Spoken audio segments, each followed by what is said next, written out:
안녕하세요 여러분. 법을 좋아하는 인간 법조인 나돌론입니다. 오늘은 여러분께 요즘에 코로나 관련해서 하나 꿀팁 아닌 꿀팁을 좀 드리고자 하는데, 보통은 좀 약간 생각을 잘 못하실 수도 있어요. 이 코로나와 무슨 좀 오늘 말씀드릴 어떤 노동법적인 관점이랑 뭐가 이렇게 관련이 있는지. 근데 이제 가만히 생각을 해보면요, 그 출퇴근 재해라고 들어보셨나요? 출퇴근 산업재해. 우리나라에서 이제 노동법적으로 이제 아주 견고한 판례의 법리가 형성된 것 중에 하나가 이제 출퇴근 시에 어떤 발생한 사고랑 그걸 이제 업무상 재해로 본다는 어떤 그런 판례 법리랑 그 관련 것들이 아주 굉장히 확립이 잘 되어 있거든요. 쉽게 얘기하면은 여러분들이 예를 들어서 많이 발전을 또 했어요. 예를 들었고 여러분들이 회사를 출근을 해요. 회사를 출근하는데 보통 좀 큰 회사 같은 경우에는 무슨 저기 버스 같은 거 있어요. 회사 버스라 그래갖고 어디까지 가면은 거기서 회사 버스 타고 공장까지 들어가거나 아니면 회사 셔틀 이런 게 있어요. 근데 그런 맨 처음에는 어떻게 됐냐면은 그런 출퇴근 버스를 타고 출근 또는 퇴근을 하다가 교통사고라든지 나가고 크게 다친다. 그럼 그걸 산재로 인정을 해줬어요. 처음에는 그랬어요.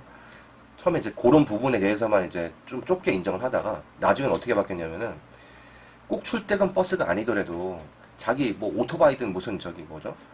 자가용이든 있을 거 아니에요. 자기도 꼭 버스만 타고 가라는 법 있어요. 지하철이라든지. 어? 어쨌든 자기 자가용을 이용하더라도 판례 법리가 발전된 게 자가용을 이용하더라도 원래 그 길로 갈 수 있는 어떤 합리적인 루트고 그게 출퇴근 시간에 일어난 거고 업무랑 이렇게 그 업무를 하기 위해서 출근하거나 퇴근할 때 발생한 사고로 인정된다면은 그거는 업무상 재해로 인정돼서 산재 처리가 됐거든요. 산재 처리가 되면은 여러 가지 좋은 부분이 있어요. 산재 보험 다들 사업장에 가입을 하잖아요. 그래서 산재 보험을 처리를 하면은 진짜 아닌 말로 죽었을 경우에는 또 무슨 여러 가지 급여가 나오거든요.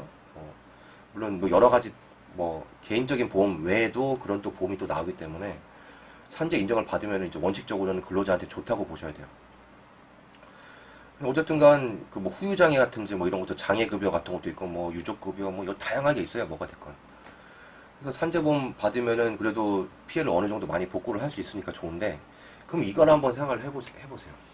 요즘에 사실은 코로나19 이거 많이 유행하잖아요. 그리고 제가 봤을 땐 이게 어지간하면은 이게 단시간에 사라질 것 같지 않은데, 출퇴근에 대중교통을 이용을 하다가 쉽게 얘기하면 저기 출근을 하기 위해서 아니면 퇴근을 하기 위해서 이용을 하다가 코로나에 걸렸다. 그럼 이제 여러분들 과연 산재 신청이 될까요, 안 될까요? 된다고 봅니다. 예. 왜냐면은 솔직히 이런 어떤 산재라는 거의 기본은 업무를 하는 거, 업무 상당성과 업무 기인성 이런 얘기가 있는데, 업무와 밀접한 연관이 있는 어떤 행위를 하면서 뭔가 질병이 발생한 경우에는 그거는 이제 업무상 재해로 보셔야 되는 거예요. 네. 그래서 만약에 내가 출퇴근 버스를 타고 가다가 역학조사를 만약에 했는데 내가 코로나에 걸렸는데 역학조사를 해보니까 그 버스에 누군가 확진자가 타서 다 옮았다. 이런 게 만약에 인정이 된다면요, 여러분들은 산재 신청을 하시면 될 것 같습니다. 예. 물론 최종 승인이 날지 불승인이 될지는 산재공단에서 이제 최종적으로 하는 거지만 이런 경우에는 다퉈볼 만해요. 예. 거의 저는 된다고 보거든요.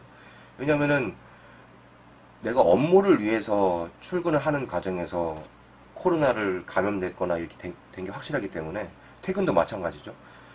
딱 그 합리적 루트를 통해서 그냥 퇴근을 하는데 걸렸다. 그럼 맞죠.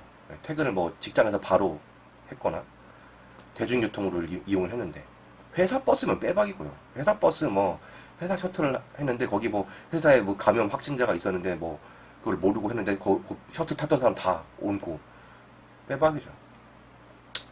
그래서 이런 경우에는 그렇고, 최근에 저기 쿠팡도 그런 게 있었잖아요. 쿠팡 물류센터에서 이렇게 코로나19로 인해서 뭔가 확진을 받은 사람들, 그런 분들은 만약에 저한테 연락 주시면은 제가 무료로, 당연히 무료죠. 무료로 최대한 산재 신청에 대해서 도움을 드릴 수 있을 것 같아요.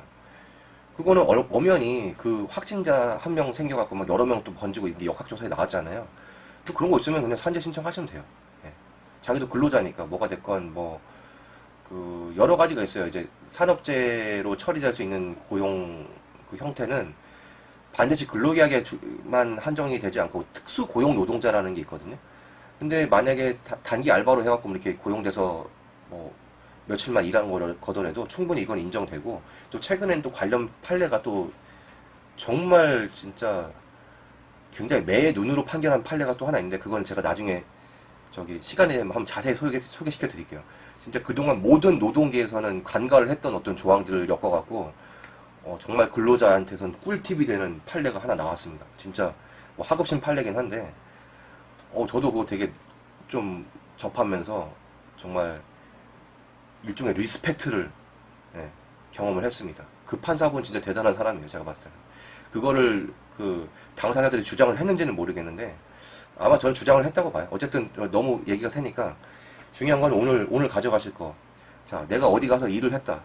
꼭 그 사업장이 아니더라도 그 사업장에 출퇴근하는 과정에서 발생한 그 코로나가 확진된 게 역학조사로 다 인정이 된다. 그러면요, 산재 신청하십시오. 예. 그러면 인정될 가능성 굉장히 높고, 뭐 밑자의 본전이잖아요. 인정될 겁니다. 예. 업무 상당성과 업무 기인성이 인정이 되기 때문에 업무와 밀접한 관계를 가지는 그 출퇴근 과정에서 내가 코로나에 걸렸다. 그러면은 산재 신청 고고하십시오. 예. 저 나돌로는 특히 요즘에 노동법 관련해서 여러 가지 말씀드리잖아요. 예. 여러분 곁에 있습니다. 예. 노동법 좀 노동법적인 문제로 좀 많이 고심을 하시는 분들은 저한테 메일 주십시오. 뭐 돈 받고 하는 거 아니니까요. 부담 없이 연락 주시고 뭐 이런 걸 또 계기로 또 친구가 되고 또 뭐 선후배가 되고 뭐 이러더라고요. 이미 많은 분들이 또 도움을 받아 가셨고요. 다들 좋은 결과 내셨어요. 언제 한번 저기 기획을 한번 해갖고 저한테 도움 받으셨던 분들 이렇게 한번 그분들이 원하시면 인터뷰 좀 하고요. 좀 재밌게 좀 구성해 보겠습니다. 구독자 여러분들 한 분당 주변 분들 구독자 2분씩 전도해 오시기 바랍니다. 전 여기서 마치겠습니다. 감사합니다.